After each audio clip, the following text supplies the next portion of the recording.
Nous allons découvrir dans cette vidéo le cercle trigonométrique et le radian.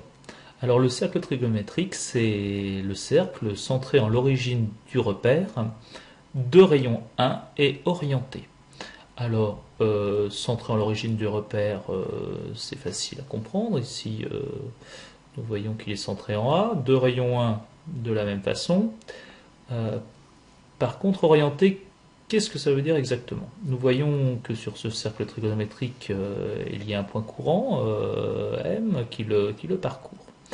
Alors, on dira que le sens de parcours est positif lorsque le point parcourt le cercle dans le sens inverse des aiguilles d'une montre. Alors, regardons bien. Ici, nous voyons, voilà, lorsque le point M parcourt le cercle ainsi, il faut attendre, voilà, ici, nous voyons que le point M parcourt ici le cercle dans le sens positif. Par contre, lorsque le point M parcourt le cercle, comme c'est le cas en ce moment, dans le sens des aiguilles d'une montre, on dit que ce sens est négatif. Alors, nous voyons que cela n'a rien à voir avec le fait que M soit dans une position particulière sur ce cercle. Nous allons arrêter d'animer le point M et nous allons construire un angle ici. Donc, ici et ici. Voilà. Donc,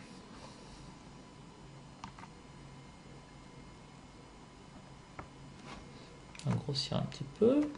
Voilà. Donc ici, nous avons l'angle BAM. On dira que c'est l'angle orienté de vecteur AB AM. Alors, je pars du point B. Si je pars du point B et que je vais dans ce sens-ci, qui est le sens des aiguilles d'une montre, je dirais que l'angle BAM ou l'angle de vecteur ABAM est positif. Par contre, si je parcours maintenant le cercle dans ce sens-ci, dans le sens inverse des aiguilles d'une montre, ici, je dirais que l'angle BAM a une mesure négative, l'angle de vecteur ABAM a une mesure négative. Donc, nous commençons déjà à pointer du doigt ce que nous verrons plus tard. D'une part, un angle orienté possède une infinité de mesures, et d'autre part, il en possède des positives et des négatives. Donc ici, nous voyons que l'angle ABAM a une mesure positive ici, puisque je suis dans le sens inverse des aiguilles d'une montre, et possède une mesure négative ici. Alors pour se donner une idée, par exemple, ici, cet angle mesure 20 degrés positivement, et il va mesurer 360 moins 20, c'est-à-dire 340, moins 340 degrés négativement. Nous allons maintenant introduire une nouvelle unité d'angle. Cette nouvelle unité d'angle se nomme le radian. Alors, comment introduire le radian? Je prends un cercle ici, un certain rayon.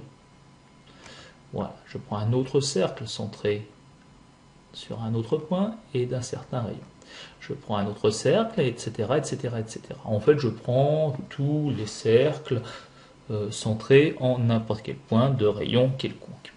Et ensuite, je prends une corde, celle qui est là, et je mesure le rayon ici de ce cercle, et je mesure le périmètre de ce cercle. Donc ceci me donne 2 longueurs, et je fais le rapport de ces 2 longueurs. Ici, la même chose. Je mesure le périmètre avec la corde, et je mesure le rayon avec la corde. Et je fais le rapport de ces 2 longueurs entre le périmètre et le rayon. Voilà. Alors, nous n'allons pas faire l'expérience, mais vous pouvez la faire avec des assiettes, des roues, etc., etc. Et normalement, si vous travaillez de façon assez précise, vous devriez obtenir un quotient qui est toujours à peu près identique, équivaut à peu près 6,28, puisque nous avons la relation dont nous savons a priori qu'elle est vraie, même si on ne l'a pas démontré, que le périmètre d'un cercle est égal à 2π multiplié par le rayon. Donc le périmètre sur le rayon fait bien cette constante 2π. Ceci nous permet de trouver un lien entre le périmètre et le rayon. C'est ce qui va nous permettre de construire une nouvelle unité d'angle en supposant que ce rayon est unitaire et vaut 1. Donc on va obtenir directement le périmètre du cercle de rayon 1 d'un cercle de rayon 1 est égal à 2π. Voilà. Donc nous allons pouvoir ainsi, au lieu de mesurer des angles, mesurer un parcours sur le cercle trigonométrique, un cercle de rayon 1. Alors, nous avons ici le cercle trigonométrique et un point qui va parcourir ce cercle. Et nous allons mesurer la longueur parcourue sur ce cercle. Alors, si le point parcourt tout le cercle, eh bien la longueur parcourue sera égale à 2π, puisque nous avons la relation P égale 2πr. Alors nous allons voir un petit peu plus en détail ce qui se passe, effectivement, lorsque je vais faire parcourir le point. Donc je suis en train d'enrouler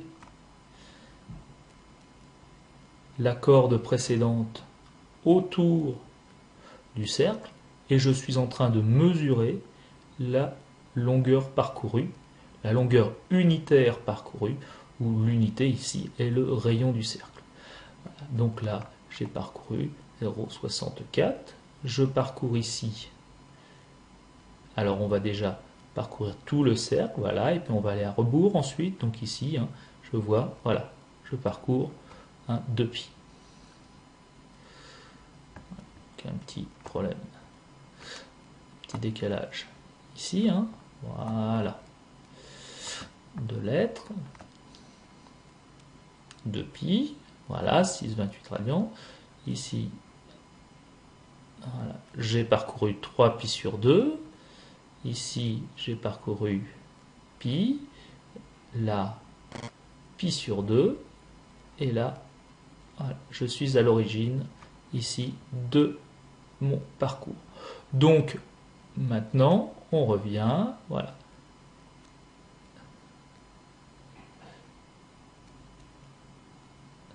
Je refais le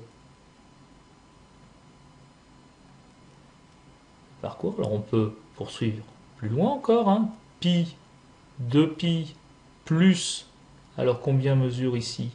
Un quart de périmètre de cercle, 2π divisé par 4, c'est-à-dire pi sur 2, et 2π plus pi sur 2, 2π plus pi sur 2, ça fait 4π sur 2 plus pi sur 2, ce qui nous fait 5π sur 2.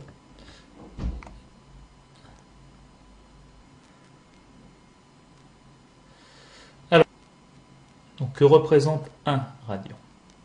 Alors 1 radian,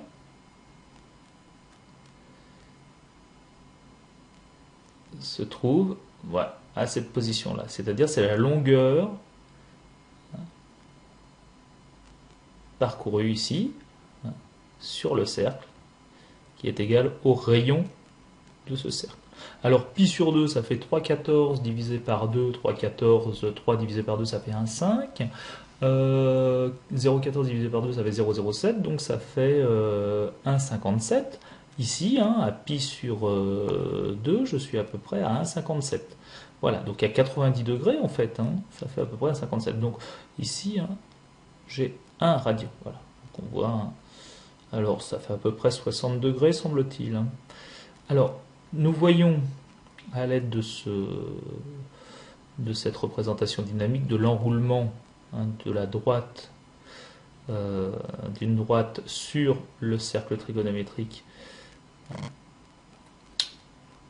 qu'il y a proportionnalité entre la mesure en radians et la mesure en degrés. Effectivement, si je parcours le cercle trigonométrique ici, je parcours 360 degrés et je parcours 2 pi radians. Si je ne parcours qu'un demi-cercle ici, voilà, j'aurais parcouru 180 degrés et pi radians. Si je parcours un quart de cercle, j'aurais parcouru 90 degrés, 180 divisé par 2, et pi divisé par 2 radians. Il y a donc une relation de proportionnalité entre la mesure en radians et la mesure en degrés. Ceci se traduit par des tableaux de proportionnalité. Ici, nous voyons que pour une mesure de 180 degrés correspond une mesure de pi en radians. Pour un angle de 30 degrés correspond une mesure en radians de pi sur 6.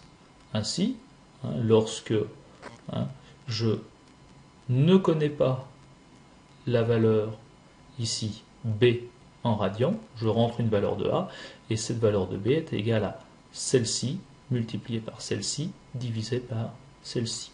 C'est le tableau de proportionnalité usuel. On a de la même façon la conversion des radians vers les degrés, et donc on peut se poser effectivement la question.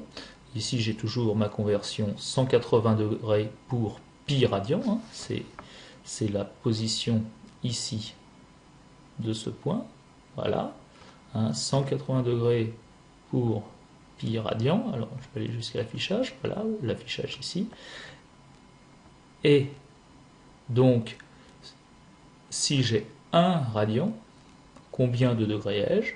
Eh bien c'est ça, 1 multiplié par 180 divisé par pi, ce qui nous fait 57,3 degrés environ. Nous avions dit environ 60 degrés. Donc 1 radian est environ égal à 57,3 degrés. Je vous remercie.